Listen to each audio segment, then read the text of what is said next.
Hello good morning friends. வாங்க இன்றைக்கி நம்ம எம்வி பிளாக்ஸ் ஆஃப் மலர்விழி சேனலில் பார்க்க போகிறது தட்டைப்பயிறு சாதங்க. இது தட்டைப்பயிறு வந்து காராமணின்னு ஒரு சில ஊரில் சொல்லுவாங்க. இது ப்ரௌன் கலர்லேயும் இருக்கும், ஒயிட்லேயும் இருக்கும். நான் இன்றைக்கி செய்கிறது வெள்ளை தட்டைப்பயிறு தாங்க. இதில் எப்படி சாதம் செய்யலான்னு பார்க்கலாங்களா? வாங்க நம்ம வீடியோக்குள்ளே போகலாம். பாருங்கள், நல்லா நான் ஒரு கை அளவுக்கு நிறையாவே தட்டைப்பயிறு எடுத்து ஓவர் நைட் ஊற வச்சுட்டேங்க. நைட்டே படுக்கும்போது ஊற வச்சாச்சு. நல்லா 2 தண்ணி ஊற்றி கழுவி ஊற வச்சு தண்ணியை வடிச்சிட்டேங்க. அரிசி வந்து ஒரு குட்டி டம்ளரில் 1 டம்ளருக்கு அரிசி எடுத்து அதையும் ஒரு அரை மணி நேரம் ஊற வச்சு பொன்னி அரிசியை. இப்போ நம்ம எப்படி செய்யலான்னு பார்க்கலாம். பாருங்களேன், ஒரு இது குக்கரில் தான் இன்றைக்கி நான் செய்கிறேங்க. குக்கரில் ஒரு 4 ஸ்பூன் எண்ணெய் ஊற்றியாச்சுங்க. எண்ணெய் ஊற்றிட்டு அது எண்ணெய் காஞ்சதும் கடுகு போட்டுடலாங்க. கடுகு நல்லா பொரிஞ்சு வரட்டும். இந்த குக்கரில் சைடில் என்ன கருப்பாக இருக்குன்னு பார்க்காதீங்க, அது நம்ம கேக் செய்யும் போது ஆனது அது சரியாயிடும். ஒரு பச்சை மிளகாய் 2 உடச்சி போட்டுட்டோங்க. ஒரு கொத்து கருவேப்பிலை போட்டாச்சுங்க. அதுக்கு ஒரு காஞ்ச மிளகாயும் கிள்ளி போட்டுக்குங்க. போட்டு இது நல்லா பொரிஞ்சதும் ஒரு பெரிய வெங்காயம் நல்லா ஸ்லைசஸாக நறுக்கினது எடுத்து போட்டுக்கலாங்க. போட்டு இது நல்லா வதக்கணும்னு இல்லைங்க, கண்ணாடி பதம் வந்தாவே நம்மளுக்கு போதும். அப்படியே நல்லா வதக்கி விடுங்க. வதக்கிட்டு கண்ணாடி பதம் வந்ததுமே ஒரு தக்காளி பழம், நல்லா மீடியம் சைஸ் தக்காளி பழம் பொடியாக நறுக்கி அதையும் இதில் போட்டுருங்க. போட்டு அதையும் நல்லா வதக்கி எடுங்க. இந்த தக்காளி சீக்கிரம் வதங்கிறதுக்கு ஒரு 2 உப்புக்கல் போட்டோம்னா நல்லா கொலைய வதங்கி வந்துடுங்க. நல்லா எப்படி சொல்கிறது, ஸ்மாஷ் பண்ண மாரி நல்லா வதங்கி வருங்க. அந்த அளவுக்கு வதங்கினா தான் டேஸ்ட்டும் நல்லாயிருக்கும். சரிங்களா? கொஞ்சம் உப்புக்கல் போட்டுக்கலாங்க. இந்த தட்டைப்பயிரோட பெனிஃபிட்ஸ் பார்த்திங்கன்னா நிறையா இருக்குங்க. விட்டமின் ஏ இருக்குது, சி இருக்குது, ஆன்டி ஆக்சிடென்ட்ஸ் ஃபுல்லாக இருக்குங்க. சால்யூபிள் ஃபைபர், அதாவது கரையக்கூடிய நார்ச்சத்து அதிகமாக இருக்குதுங்க. இதில் கரையக்கூடிய நார்ச்சத்தும் அதிகமாக இருக்குது. அதே சமயம் பார்த்திங்கன்னா இதய நோய் வராமல் தடுக்கிறதுக்கு இந்த தட்டைப்பயிரில் உள்ள சத்துக்கள் அவ்வளோ நிறையா இருக்குங்க. அதனால் நம்ம என்ன பண்ணலாம், அட்லீஸ்ட் வீக்லி ஒன்ஸ் ஆகுது இந்த தட்டைப்பயிறு சேர்த்திக்கலாங்க.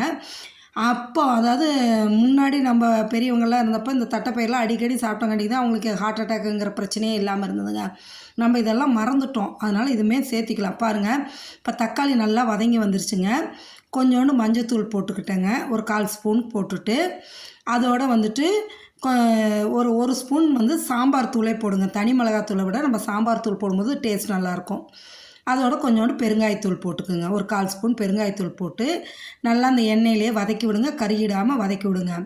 வதக்கி விட்டுட்டு நம்ம இப்போ என்ன பண்ணுறோன்னா, அந்த ஊற வச்சுருக்கோம் இல்லையா தட்டைப்பயிறு, அந்த தட்டைப்பயிறு எடுத்து இதில் போட்டுருங்க. போட்டு தண்ணியை வடித்து தானே வச்சுருக்கோம், அதை அப்படியே எடுத்து போட்டு அதையும் ஒரு கிளறி விட்டுடுங்க. நல்லா வெள்ளை தட்டைப்பயிறு அவ்வளோ டேஸ்ட்டாக இருக்குங்க. இதை நீங்கள் தனியாக வேக வச்சு நம்ம பட்டாணி சுண்டல்லாம் வேக வச்சு செய்கிற மாதிரி செய்யணும் இல்லைங்க. இப்படியே டேரெக்டாக போட்டு செய்யலாம். இதை வெந்துடும் நல்லா.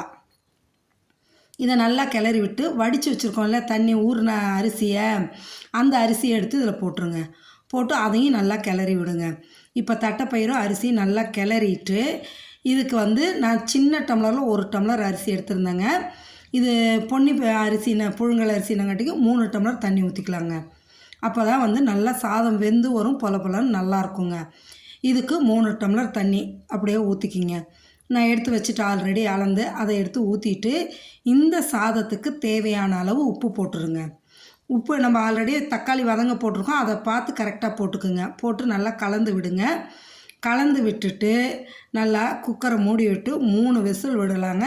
இல்லை 4 விசில் கூட விடலாம். குழையாது சாதம், கரெக்டாக உங்களுக்கு பதம் வந்துடும். நான் வந்து நீங்கள் உடனே கேஸ் ரிலீஸ் பண்ணி திறந்து எடுக்கணுன்னா 4 விசில் விடுங்க.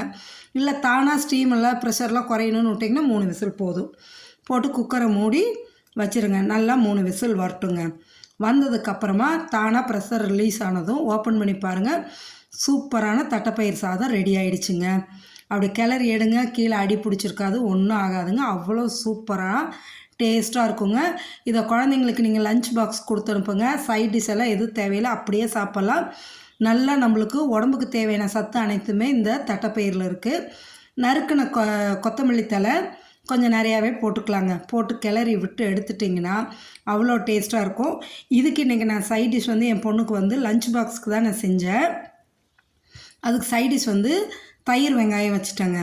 தயிர் வெங்காயம் இது வச்சு சாப்பிடும்போது அவ்வளவு தான் டேஸ்ட்டாக இருக்குங்க. அல்டிமேட்டாக இருக்கும். தட்டிக்கிறது வேறு ஒன்றும் கிடையாதுங்க. பிரியாணியெல்லாம் என்ன பிரியாணி, இது அவ்வளோ சூப்பராக இருக்குங்க. இவ்வளவு சத்துக்கள் நிறைஞ்ச இந்த தட்டைப்பயிர் சாதத்தை நீங்களும் ஒரு தடவை ட்ரை பண்ணுங்கள். செஞ்சு சாப்பிட்டு பார்த்துட்டு எப்படி இருக்குன்னு எனக்கு கமெண்ட் செக்ஷனில் சொல்லுங்கள். சரிங்களா? ஓகே, தேங்க்ஸ் ஃபார் வாட்சிங் ஃப்ரெண்ட்ஸ்.